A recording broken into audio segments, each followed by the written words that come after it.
Are you a real estate agent looking for people to actually show up to your open house? Do you hope to find some clients that might either buy the house that you're hosting or maybe even another house? If so, you need to watch this video because it has the 5 tips of how to effectively host a very good open house. So let's dive in.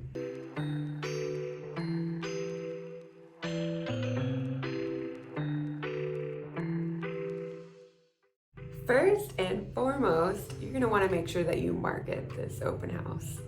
You should probably be putting this up on Facebook, Instagram, everything else, at least, and I'm saying at least, the very minimum, a week before your open house. Especially these days when things are sitting on the market a little bit longer, it gives you more time to actually be able to market your open house.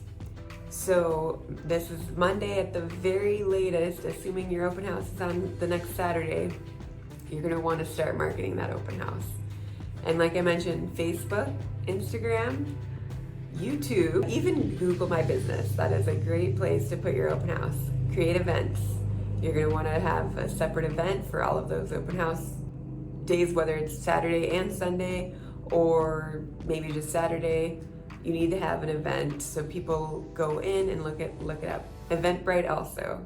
So the 5 places you're gonna wanna put it is Facebook events, Instagram, Eventbrite, and Google My Business. There's tons more, but those are just a few to get started. So once you actually have people who are gonna show up to that open house, you need to generate some hype. You need to have some sort of attraction at the open house. And it sounds kind of crazy, not like a circus thing, but I've seen people have food trucks, coffee trucks, themes, like a fiesta theme here in San Antonio that's really popular.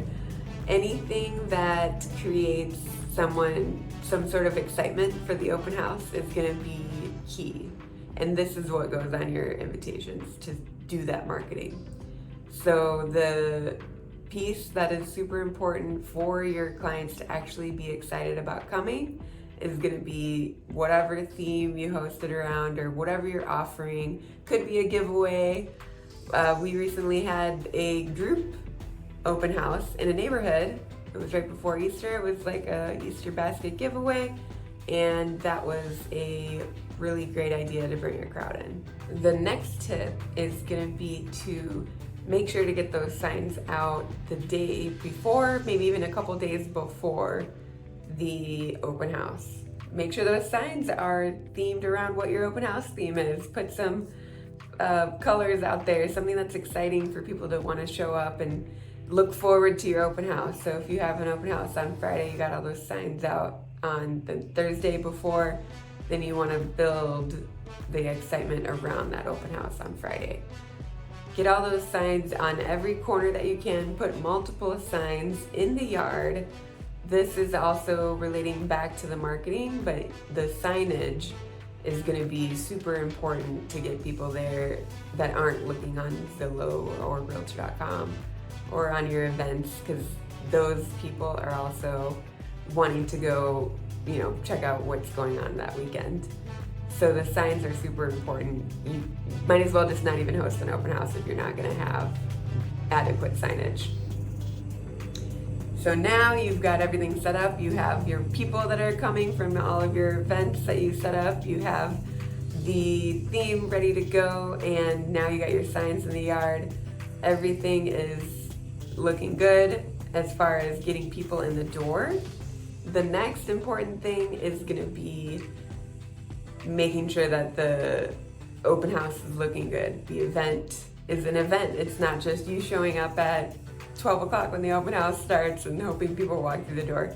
You want to put your business cards out. You want to make sure that you have how to buy a home, document that says the 10 steps to buying a home. I always provide to my buyers so that way they can know exactly what that looks like. And then I also make sure to provide a CMA of the neighborhood so they can see different comps that have sold around the area, making sure that the house is a good price. People always want to know, and they always want to know what else is available. So if there's other homes in the neighborhood that are more expensive, not as nice, that is a great way to show your potential buyers that this is the great house for them. So make sure that you are prepared and have a welcoming environment for your people that attend the open house. And lastly, this is probably the second most important because you're going to want to get people into the open house. That's the first one. But the fifth tip and the secondly most important one is going to be to follow up. That is so important because you want to make sure that your clients or potential clients are interested in even using you as an agent. They may have left and completely forgot who you were. The importance of follow-up is to keep you top of mind with those clients. They may not necessarily buy that particular house that you were doing the open house for, but you need to keep in touch with them. Having a follow-up system in place is imperative. I cannot stress that enough. So Monday after the open house, send an email. Tuesday, send a text. Wednesday, give them a call. There's so many different ways that you could follow up with them, and getting that information at the open house is important so that you can do this follow-up, because the follow-up is the whole reason why you're pretty much doing the open house. So there you have it. By implementing these tips, you will be an open house pro, and you can not only find potential clients that are going to buy, but you'll be able to explain to your seller what an awesome open house you're going to have and what a great turnout is going to be. So if you like this video and you want to be part of this tribe, make sure to subscribe, and thank you for watching.